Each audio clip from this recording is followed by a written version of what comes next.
Sham hu makpil. Et Rabbi Elazar, au nom de Rabbi Elazar et Rabbi Shimon, ne sont pas d'accord. C'est quoi, ils ne sont pas d'accord? Eux, ils disent que si le sang s'est versé, tu ne repars pas à zéro.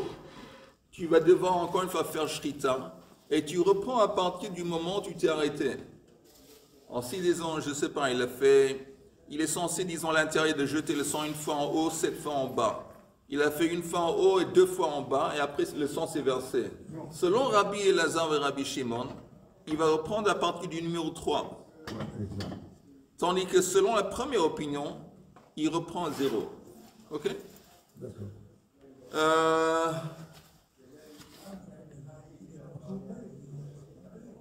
Tu as vu la Mishnah?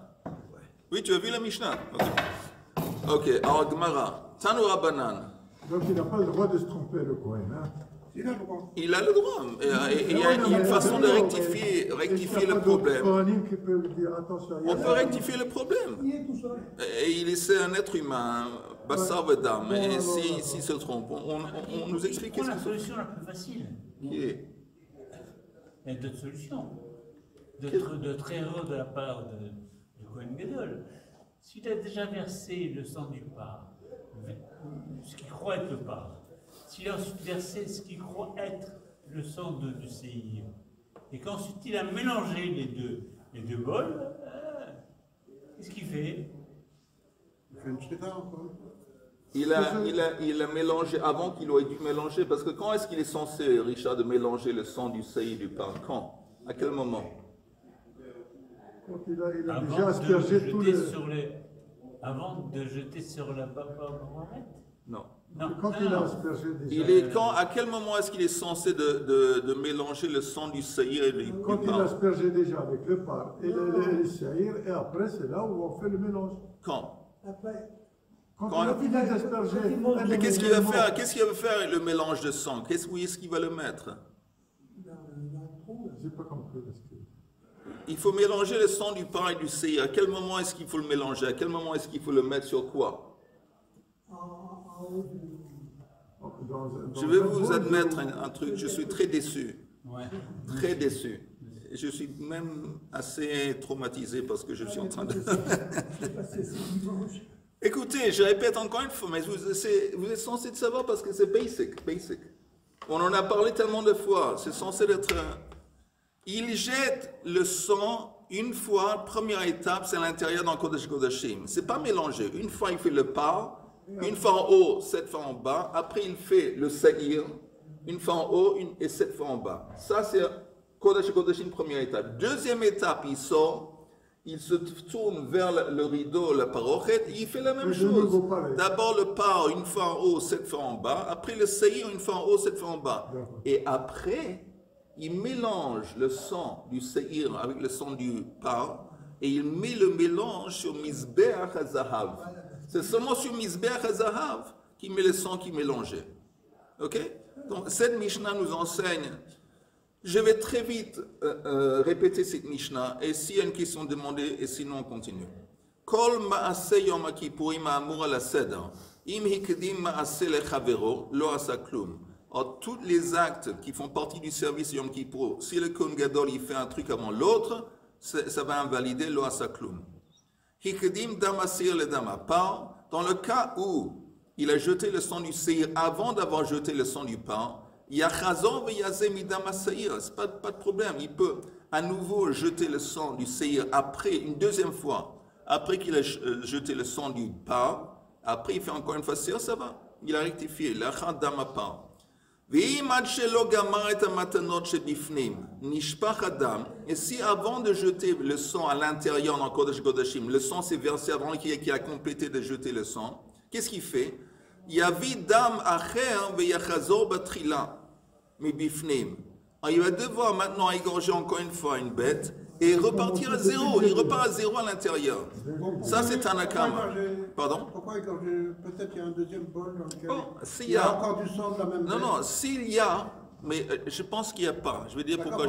Parce que c'est pas écrit qu'il faut égorger. C'est vrai, mais je pense qu'il n'y a pas parce qu'il reçoit le sang dans un bol et ça laisse entendre que le sang qu'il y a, c'est dans le bol. Si le bol se verse ou tombe, alors c'est capote. Bokotov. Vechen beichal, la même chose en dehors, dans le eichal. Vechen b'mizbeach hazahav, même chose pour la troisième étape, mizbeach hazahav, chez kulan kapara bifnei atzman. Parce que ces trois étapes indépendantes. Ça veut dire que si le sang s'est versé à l'extérieur, avant qu'il a complété de jeter le sang vers le rideau, il ne va pas devoir partir. Quand on dit on repart à zéro, c'est pas repartir à zéro à l'intérieur. C'est repartir à zéro à partir de quand il jette le sang à l'extérieur. Il y a trois étapes indépendantes. Alors, quand on dit encore une fois, il faut repartir à zéro si le sang s'est versé, c'est à zéro dans chaque étape, mais pas à partir de la première étape. Ok? Ouais. Tandis que Rabbi Elazar et Rabbi Shimon omrim, mimakom shepasak, misham hu matril. Eux, ils disent non.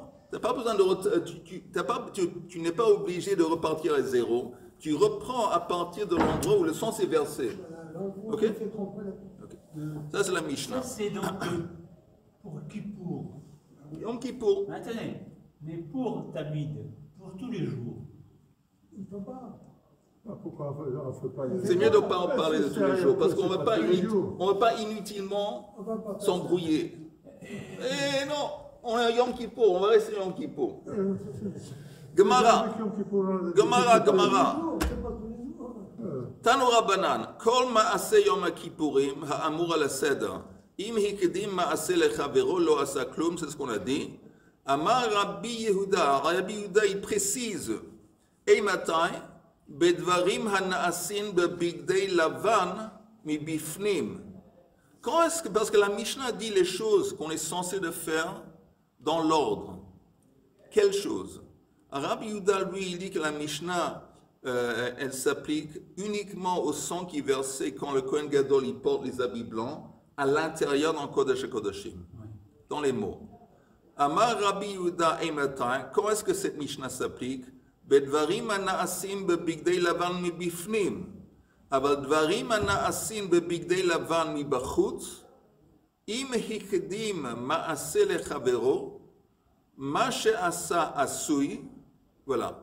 Rabbi Yehuda il dit, mais si, en ce qui concerne quand il jette le sang à l'extérieur, par exemple vers le rideau ou sur le misbeh hazahav, comme c'est dehors, même si c'est des actes qu'il fait uniquement pour Yom Kippour, quand il porte les habits blancs, ça fait rien. C'est quoi ça fait rien? Que s'il n'a pas respecté l'ordre, néanmoins, ça ne va pas invalider le service. Selon Rabbi Yehuda. En dehors du Kodesh HaKodashim, il a des habits d'or, non? Non. Il porte les habits blancs quand il rentre à l'intérieur du Heichal. Maintenant, normalement, quand il fait des actes à l'extérieur, il porte Bigdei Zahav. À l'extérieur, c'est quoi? C'est pas dans le Heichal, c'est mamash dans la cour où se trouve le Mizbeach HaNechoshet. Rabbi Nechemia, lui, il n'est pas d'accord. Rabbi Nechemia Omer, Bameh Dvarim Amurim. Tu y es, Eli? Bameh Dvarim Amurim, Bedvarim Hana'asim Bebigdei Lavan, Bein mi bifnim, Bein mi bachutz. Rabbi Nachem n'est pas d'accord. Il dit non. Quand est-ce qu'on doit respecter l'ordre? S'il n'a pas respecté l'ordre, ça va invalider le service. C'est chaque fois qu'il fait un service quand il porte des habits blancs, même à l'extérieur. Même à l'extérieur. Aval bedvarim hana'asim bebigdei zahav mi bachutz. Ma she'asa asui. C'est différent. Alors ça, il dit, mais si il s'est trompé d'ordre en ce qui concerne le service qu'il fait à l'extérieur quand il porte ses habits Bigdei Zahav, là, ça fait rien. Ça fait rien. Il n'a pas fait ce qu'il aurait dû faire, mais néanmoins, ça ne va pas invalider le service. Ok, donc ça, c'est important de se rappeler, cette marloquette, Rabbi Yehuda et Rabbi Nechemia, parce que c'est sur la Mishnah, le début de la Mishnah.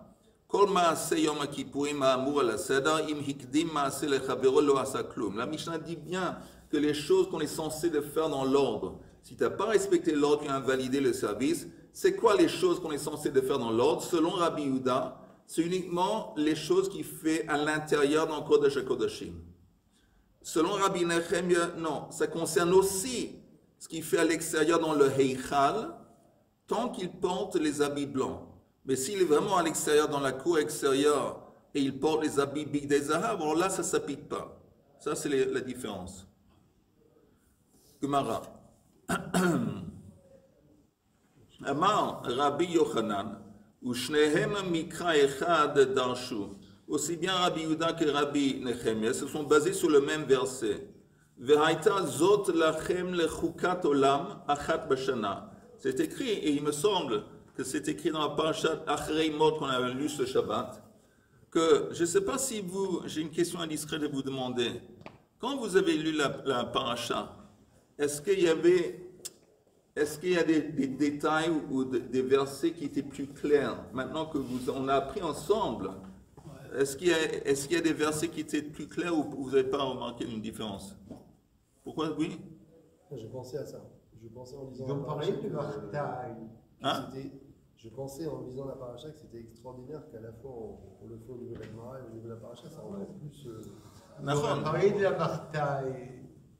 Hein? Ils ont parlé de la Martha, ouais. Non, tout ce qu'on a vu, c'était dans le commencement de Achreimot. Mais Kitso, il cite Rabbi Yochanan ce verset. Il dit que Rabbi Nechemia et Rabbi Yehuda, leur dispute est basée sur le même verset. C'est écrit que ça, c'est ce que vous êtes censé de faire une fois par an. On tourne la page. Rabbi Yehuda Savar, c'est quoi une fois par an? Savar makom shemit kaprin bo pamachat bashana. Il a dit une fois, ça se base, ça fait référence à l'endroit dans lequel il rentre seulement une fois par année. C'est quoi une fois par année? De quel endroit on parle? Kodesh Kodashim. C'est pour ça que Rabbi Yehuda il dit que l'ordre doit être respecté surtout seulement dans Kodesh Kodashim, parce que ça c'est l'endroit où, parce que le verset dit, je vais vous dire, le verset dit Vaïta zod lachem le chukat olam. Quand on retrouve le mot chuka se laisse entendre, c'est comme ça qu'il faut faire et pas autrement. Chok. C'est comme ça qu'il faut faire, pas autrement. Il faut respecter l'ordre. Mais c'est quoi? Achat b'shana. C'est quoi selon Rabbi Yehuda achat b'shana? C'est une fois par année qu'on y rentre dans Kodesh Kodashim. Tandis que Rabbi Nechemia Savar, Dvarim Hamit Kaprin Bahen, Pamachat Bashana. Lui, il dit non, on parle de choses on parle des Bigdei Lavan, les habits qu'il va porter une fois par an, une fois par année. Oui, et donc si, selon Rabbi Nechemia, ça se réfère aux habits, alors ça veut dire qu'il doit respecter l'ordre aussi bien dans le Hichal que dans le Kodesh Kodashim. Donc, vous avez vu, vous comprenez la différence? Maintenant la Gemara demande. Le rappeur se règle avec les billes de la vanne. Oui. Il caprine. Oui. Quand il jette le sang, il fait une kapara. Maintenant, la Gemara demande une question sur Rabbi Yehuda. Le Rabbi Yehuda makom ktiv. Toi, tu dis, Rabbi Yehuda, qu'une fois par année, ça se réfère à l'endroit, Makom, Kodesh Kodashim, mais ce n'est pas écrit dans le verset Makom. Alors, à cause de ça, on va proposer une autre explication de Rabbi Yehuda. Ela hainu ta'amei de Rabbi Yehuda, ktiv zot ou ktiv achat. On retrouve ces deux mots dans le contexte du service Yom Kippour, zot. Zot, c'est une spécification, c'est une précision. Ça, et ça vient exclure quelque chose, ça et pas quelque chose d'autre. Et achat, aussi c'est une précision. Une fois et pas d'autres fois. Ok, donc on a deux mots dont Rabbi Yehuda dit dont on va se servir pour exclure que ça s'applique maintenant à ça et pas à quelque chose d'autre. Et il y a deux mots. Regardez par exemple le Rashi Ktiv Zot, la 4e ligne du Rashi. Mashma Chuka al Zot Ktiva velo al Acheret. Cette idée de Chuka, cette loi qu'il faut respecter, donc on parle de l'ordre, ça s'applique à ça et pas à quelque chose d'autre. Alors on va voir. Ktiv Zot ou Ktiv Achat. Chad le ma'utei bigdei lavan. Mibachutz. Il vient exclure quand le Kohen Gadol il porte les habits blancs à l'extérieur. Donc, de là, Rabbi Yehuda il comprend qu'il y a un qui dit, bon, il faut respecter l'ordre ici, mais pas là-bas. C'est quoi là-bas? Quand il porte les habits blancs à l'extérieur du Kodesh Kodashim. Vechad et l'autre qui vient exclure le Ma'utei Bigdei Zahav. Ça vient exclure quand il fait le service Yom Kippour, quand il porte les Bigdei Zahav. Là aussi, le mot Chouka ne s'applique pas. Et donc, même s'il ne va pas respecter l'ordre, néanmoins, c'est caché et ça passe. Tandis que Rabbi Nechemia, Chad le Ma'utei Bigdei Zahav, il est d'accord que, ça va, parce qu'il faut se rappeler pour Rabbi Nechemia, chaque service qu'il fait quand il porte les habits blancs, il doit respecter l'ordre, que ce soit à l'intérieur dans le Kodesh Kodashim ou quand il est à l'extérieur dans le Hichal. Alors, qu'est-ce qui fait des deux précisions qui viennent exclure, qui dit ici, ça s'applique, mais quelque part d'autres, non. En première chose, il dit ça vient exclure quand il porte les Bigdei Zahav à l'extérieur dans la cour. Vechad et l'autre, le Ma'utei Shiraim de l'homme Ma'akve. Ça vient exclure les restes du sang qui, s'il n'a pas jeté les restes du sang, vous vous rappelez, on a dit qu'il faut les jeter dans le Yesod Ma'aravi, dans le trou qui se trouve en bas du Mizbeach Hanochoshet. S'il n'a pas fait, si le sang s'est versé et tombé, néanmoins, l'homme Akev. Donc il dit, c'est comme ça que Rabbi Nechem, il utilisait deux précisions. Il y a que ce soit en habit blanc. Pardon? Il y a qu'il soit en habit blanc quand il... Oui, nachon. Et comment répond à ça, comment réagit Rabbi Yehuda? Rabbi Yehuda, il dit ça dépend, il faut être systématique, oui. Il dit tu peux pas, si toi Rabbi Nechemia, tu dis que même quand il porte les habits blancs, même quand il est à l'extérieur, tant qu'il porte les habits blancs, c'est Me'akev. Alors, si les habits blancs, ça va Me'akev, alors ça va aussi l'Akev quand il va jeter les Shiraim. Et si, comme avec moi, quand il est à l'extérieur dans le Hichal, en dépit du fait qu'il porte les habits blancs, ça ne fait rien s'il s'est trompé d'ordre, aussi ça ne fait rien vis-à-vis des Shiraim. C'est Rabbi Yehuda, il dit tu dois être systématique. Ça dépend des habits blancs à l'extérieur dans le Hichal. Si tu me dis à ce moment-là, c'est Me'akev, c'est aussi les Shiraim, c'est Me'akev. C'est comme ça se rapporte à ce qu'avait dit, j'allais dire Rabbi Yehuda, à ce qu'a dit Yehuda. Regardez juste un Rashi, même deux. Rashi, il dit, Rabbi Yehuda imagve.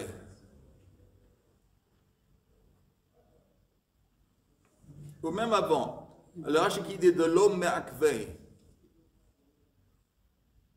Davar ha'meuchar lahem, im hikdimu lahem, ואף על פי שהן נעשין בבגדי לבן, אין סדרן מעכב. Par exemple, si il avait fait le Kohen Gadol quelque chose à l'extérieur sur le Mizbeach Hanochoshet avant d'avoir jeté le sang dans les Shiraim, néanmoins c'est l'homme Akev. Dans les mots de Rashi, Rabbi Yehuda ima'akve. Ima'akve shar dvarim ana'asim bebigdei lavan mibachutz kesidran. Ma'akve af shiraim kesidran. Ve'ilo ma'akve shar dvarim ana'asim bebigdei lavan, lo ma'akve hane de inhu nami. Parce qu'il dit, jeter le sang, les restes du sang, les shiraim, inhu nami avoda, ma'akevet kapara hi, ve'mai chazit le mi'uta. Et Rabbi Yehuda, il dit, je ne comprends pas comment tu fais une distinction entre quand il fait le service avec Bidei Lavan dans les Hichal, tu me dis là il faut respecter l'ordre, et tu fais une distinction avec le sang, les Shiraim qui jettent dehors dans le... Il dit c'est la même règle doit s'appliquer. Okay.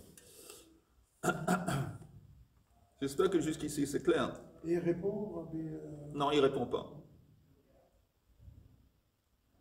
Kedetania, comme c'est enseigné dans une braïta. Ça veut dire quoi Kedetania? Ça vaut la peine de regarder le Rashi encore une fois. Kedetania de le Rabbi Yehuda Shiraim me'akve kapara, que sha'ar hamatanot, iakar lehu legamre.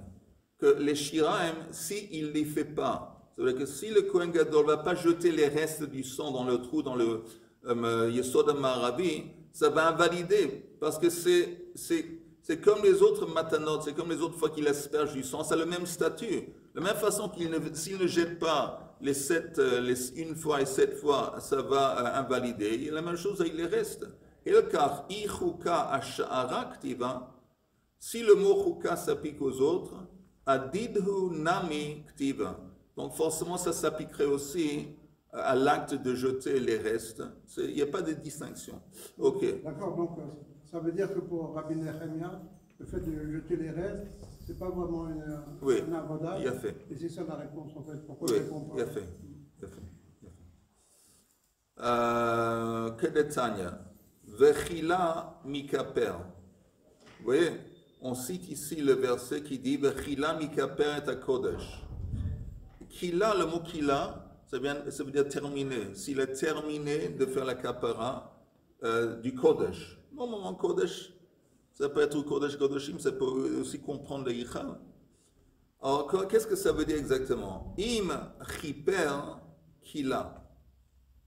Vim lo chiper lo chila. S'il a fait la kapara, il a fini. Et s'il n'a pas fait la kapara, il n'a pas fini. Divrei Rabbi Akiva. Alors, on va voir bientôt. Amar lo Rabbi Yehuda, mipnei ma lo nomar im kila chiper, im lo chila lo chiper. Rabbi Yehuda dit, tu peux faire l'opposé. Tu peux dire que s'il a complété, il a fait la kapara. Ve'im lo chila, s'il n'a pas complété, il n'a pas fait la kapara. She'im chiser achat mina matanot, lo asa velo klum. Vous entendez? Il y a une marloquette. Comment aborder ce verset? Quel est le sens de ces mots qui disent Vechila mikaper et kodesh? Est-ce que ça veut dire qu'il a fini Vechila mikaper, que s'il a fini, c'est quoi fini? Fini de faire tout ce qu'il est censé de faire avec le sang, y compris peut-être jeter les restes. Alors là, c'est qu'on sait qu'il a fait la kapara. Ou est-ce que ça dit Ve'im chiper chila, que s'il a fait la kapara, c'est quand la kapara, quand il a jeté le sang, alors là, il a fini. Et ça va exclure jeter les restes. Alors la Gemara dit, quelle est la différence entre ces deux façons différentes d'aborder, de comprendre le verset? Mai beinayu. Rabbi Yochanan et Rabbi Yoshua ben Levi. Chadamar mashmaut dorshin ik beinayu. Il y a un qui dit qu'en fin de compte, il n'y a pas vraiment de différence. C'est simplement comment comprendre les mots. Mais ça revient, ils sont d'accord vis-à-vis du sens. Ils sont simplement comment, à quoi on se rattache vis-à-vis des mots. Mais l'autre opinion, il dit non, il y a une différence vis-à-vis de Vechadamar Shiraim Me'akve Eka Beinayu. Il y a une marloquette sur les restes du sang et le statut de jeter les restes du sang. C'est ça la différence. Et regardez maintenant le Rashi qui explique. Rashi qui dit Shiraim Me'akve Eka Beinayu. Vous voyez? Le Rashi qui dit les Shiraim, c'est les restes du sang, est-ce que ça va invalider s'il ne le fait pas? Dans le Rashi, Rabbi Akiva savar Shiraim lo me'akve. Rabbi Akiva dit le sang qu'il est censé de jeter les restes du sang, c'est lo me'akev. C'est quoi le me'akev? Il aurait dû le faire, mais s'il n'a pas jeté les restes du sang dans le trou qui se trouve dans le mise, alors niche que faire là. Néanmoins, le service qu'il a fait avant, il est kasher. Il a fait la kapara. Donc, dans les mots de Rashi, im kiper ikara matanot kila. S'il a fait l'essentiel, c'est quoi l'essentiel? Quand il jette le sang 7 fois en haut, une fois en haut, 7 fois en bas, ça c'est la ikar kapara. Va filu lo shafar shiraim, même si il va pas plus tard jeter les restes du sang à l'extérieur, néanmoins, im kiper kila. S'il a fait l'essentiel, le gros de la kapara, C'est considéré comme si il a terminé, il a fait ce qu'il a dû faire et ça n'a pas invalidé. Donc ça, c'est l'opinion de Rabbi Akiva. C'est pour ça que lui, il dit im qui perd, chila. S'il a fait la kapara, c'est quoi la kapara? Quand il a jeté le sang une fois en haut, 7 fois en bas, que ce soit à l'intérieur, à Kodesh Kodashim ou vers le rideau, c'est Aïka. Jeter les restes plus tard, bon. Ve Rabbi Yehuda Savar Me'akve. Lui, il dit Rabbi Yehuda, non, c'est Me'akev. Si en fin de compte, il ne va pas faire la dernière étape qui consiste à jeter les restes à l'extérieur, ça va Me'akev, ça va invalider tout le reste qu'il a fait auparavant. Ve Harikama, Im Kila Hakol. S'il a tout terminé, Az qui perd. Alors là, il a fait la kapara. Vimlo kila hakol, il faut dire kila. Ein hakapara shel matanot kapara. Donc ça, c'est là on comprend la marloquette entre l'ordre. Est-ce qu'on dit im chiper krila ou im chila qui perd? C'est clair ou un peu flou? Oui, c'est clair. Maintenant, c'est... Oh, très bien, tu sais, je suis fier de toi. En dépit du fait que lui, il a dit c'est clair, t'as dit tout, hein? Il a fait shkoyach. L'essentiel, c'est le devenir des restes. Hein? L'essentiel, ce que deviennent les restes. Ben, écoute. Si les restes, avec, C'est pas l'essentiel. avec une évolution Kodesh, très bien. Mais là, ils vont être jetés dans un trou Oui. qui va permettre à des plantes. Non, laisse tomber les plombs. Ouais, mais c'est important. On les jette dans un trou. Ce qui se passe après, on s'en fout. Mais c'est essentiel quand même. Non, c'est pas l'essentiel. C'est pas du tout l'essentiel. Vous Il y entendez? en a un, mais c'est la réponse. il y en a un On qui est basé sur ça. Écoutez, Il y en a un qui met l'importance sur la Avoda, du moment qu'elle a été finie, d'abord avec ça. L'autre, il met l'importance sur la totalité du travail. C'est-à-dire que tant qu'il manque une chose, oui, le bien travail fait, n'est pas tu as très bien expliqué. Très bien. Juste, je répète encore une fois très vite, très vite. Le sujet, Richard, de notre marloquette, c'est quel est le statut de la dernière étape du sang. La dernière étape du sang, c'est après qu'il a fait les matanot, il a jeté à l'intérieur, il doit jeter les shiraim, les restes, à l'extérieur dans le trou qui se trouve en bas du misber hanechoshet. S'il n'a pas fait, ou pas seulement s'il n'a pas fait, s'il a, disons, il a changé l'ordre, il a fait quelque chose qu'il est censé de faire plus tard, il l'a fait avant de faire ça, est-ce que ça va invalider le reste ou pas? Non. Alors attends, c'est une marloquette, et cette marloquette s'exprime dans comment on comprend les mots dans le verset, je répète dans le verset, Vechila mikaper et akodesh. Alors, il y a une opinion, celle de Rabbi Akiva qui dit, Im chiper kila, vim lo chiper lo kila. L'essentiel, c'est sur le kiper. Kiper, c'est le kapara. S'il a jeté le sang, une fois en haut, cette fois en bas, il a fait ça dans les 3 étapes. Il a fait le travail. Il a fait la kapara. Et c'est conseillé comme il écrit là. Il a terminé. Il a terminé. Et donc, s'il ne va pas respecter les shira, il ne va pas les jeter, ou s'il va pas les faire dans l'ordre, l'honora. Parce que ce n'est pas important. L'essentiel, c'est les matanot. Il a fait ça s'appelle kiper. Im kiper, kila. Il a terminé. Tandis que Rabbi Yehuda dit non. Il dit im kila, kiper. Si, comme elle a dit, s'il a fait tout, il a terminé tout, y compris la dernière étape de jeter les restes, alors là, c'est considéré qu'il a fait kapara. Mais tant qu'il n'a pas jeté les restes dans le trou, et il n'a pas fait ça dans l'ordre qu'il fallait le faire, l'oriper, imchila, s'il a terminé, alors là, il a fait la kapara, il s'avère. Mais s'il n'a pas terminé, s'il n'a pas respecté et de jeter les shiraim à la fin, ça va impacter rétroactivement. Il savait qu'il n'a pas fait kapara. Il y a deux façons de voir les choses. Oui, deux façons différentes de voir la chose. Ok. Mais quand, par exemple, Rabbi Nehemia, il dit que jeter le sang, c'est pas dans l'ordre.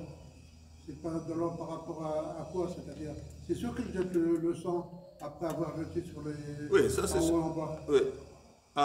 Disons, après qu'il jette le sang, il est censé d'être dans Misber Hanechoshet et d'offrir un korban moussaf. Donc, il est plus en. S'il il est fait plus le en Korban blanc, Moussaf alors. avant de jeter le sang, Il est plus en blanc, là. il est plus en blanc. S'il fait un truc qu'il est censé le faire plus tard, au lieu de le faire plus tard, il le fait avant de jeter le sang, par exemple. Ou si même il ne va pas jeter le sang va se verser. C'est-à-dire, finalement, dès le départ, on a créé le problème. Pardon? Dès le départ, on a créé le problème. C'est-à-dire que si le sang, tout le sang, avait été jeté sur l'ensemble des endroits où il devait être jeté, Oui, on se demande encore une fois, on essaie d'établir le statut de la dernière étape de jeter les shiraim.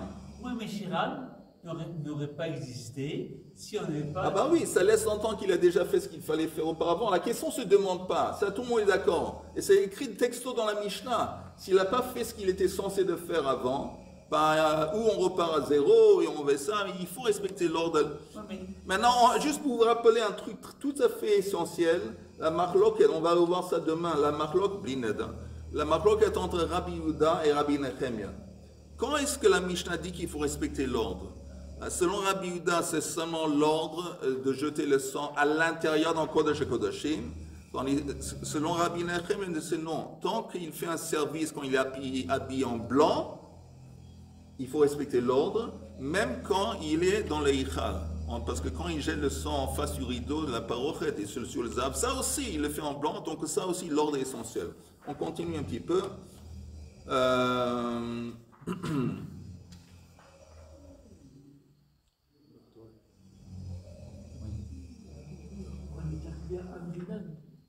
Umi amar Rabbi Yochanan Hachi. Qui dit que Rabbi Yochanan a dit ainsi?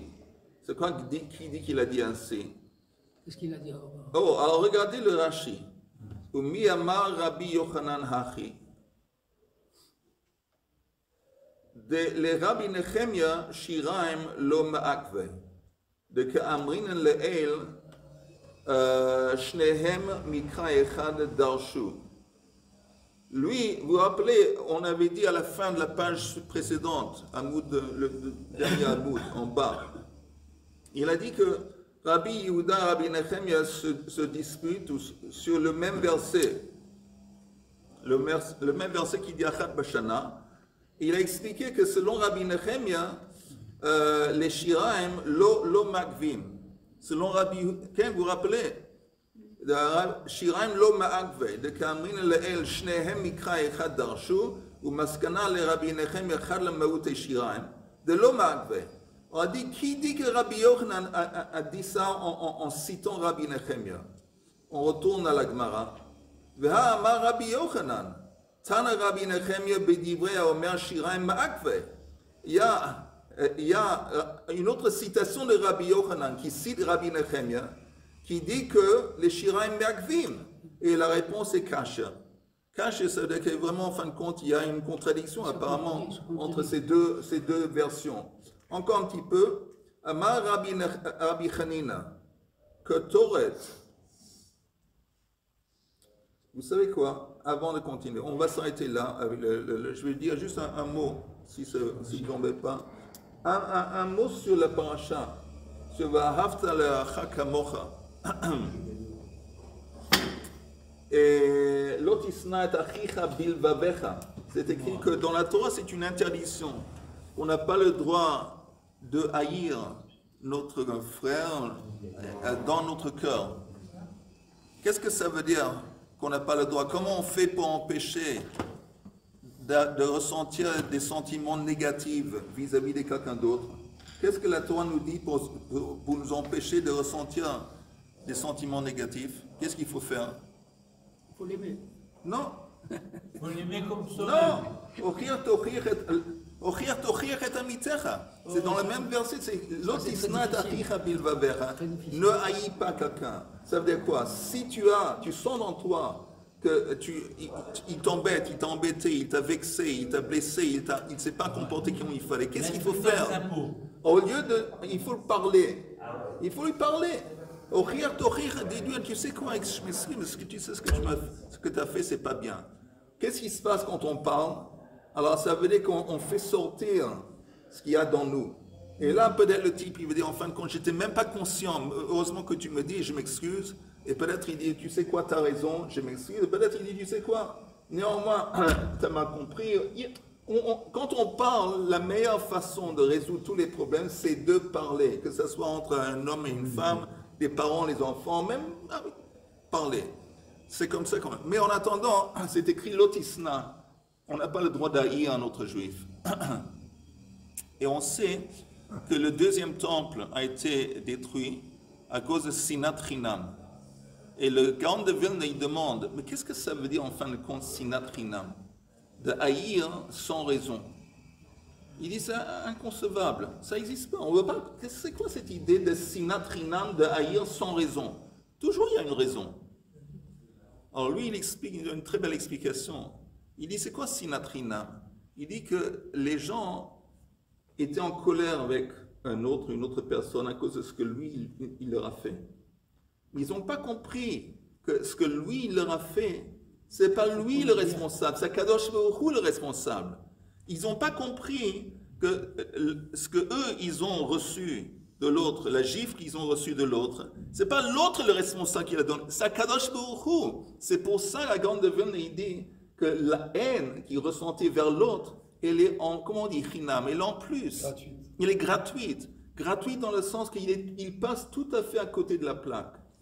Si tu es à ce niveau spirituel tellement bas que tu ne comprends pas que si ce type se comporte envers toi d'une façon qui n'est pas bien, il t'a fait du mal, bien, ok, tu dois le comprendre, c'est un chalier.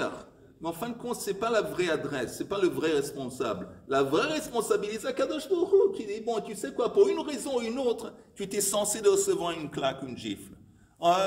C'est lui qui était le chalier pour la donner. Une fois que tu comprends ça, pourquoi tu vas l'haïr ce type? Pourquoi l'haïr?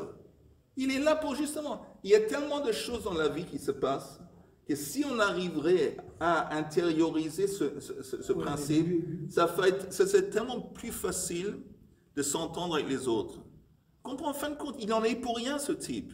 Et il m'a insulté. Ok, il m'a insulté. Qu'est-ce que ça? Akadosh Baruch Hu m'a insulté. Akadosh Baruch Hu m'a donné ce nisayon. Et lui, c'est star, une marionnette. C'est une bouba, c'est une marionnette. Alors j'ai commencé à dire à la marionnette, tu sais,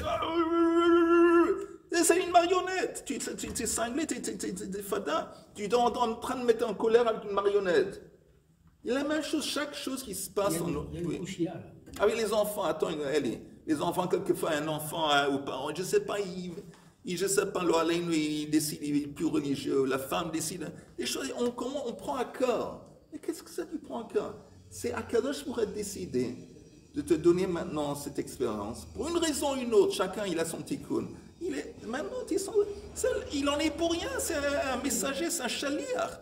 Je te parle. Et Amalek, c'est pas un chaliar? Hein? Amalek, c'est un chaliar. Paro, c'est un chaliar. Amalek, c'est un chaliar. Okay, donc, mais c'est intéressant que Amalek, si tu regardes dans la Torah, l'attaque d'Amalek, qu'est-ce qui a précédé l'attaque? Am Yisrael on dit, Aïm Hashem bekirbeinu o aïn. Ils se sont demandé la question, après tous les miracles qu'ils ont vécu avant quelques minutes, est-ce que quelque chose est parmi nous ou pas? C'était le doute. Et Amalek, la gematria d'Amalek, c'est Safek. Donc, qu'est-ce qui a fait en sorte qu'ils ont été attaqués par cette force qui représente le doute? Eux, c'est un tikkun. Là aussi, Amalek, en fin de compte, pourquoi il est pris? À cause de eux. À cause de eux, chaque fois, c'est nous qui créons nos problèmes et nos ennemis et nos, je sais pas quoi, nos missionnautes. C'est nous. Et quand on nous envoie des choses pour nous aider. Il faut savoir que, encore une fois, ça c'est de toute façon, c'est un sujet qu'on peut approfondir. Oui, Eli. Non, je dis que le problème, c'est que le chaliar, lui, il ne se contente pas des fois d'être rien que le chaliar de ça. Il reste chaliar toute la vie. En particulier pour les Amalek et pour tous ceux qui nous haïssent.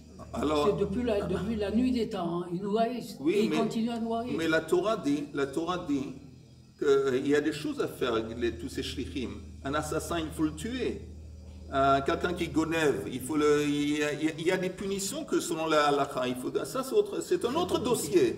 Mais lotisna et achicha bilvavecha. Pourquoi tu prends un cas et tu commences à haïr quelqu'un d'autre?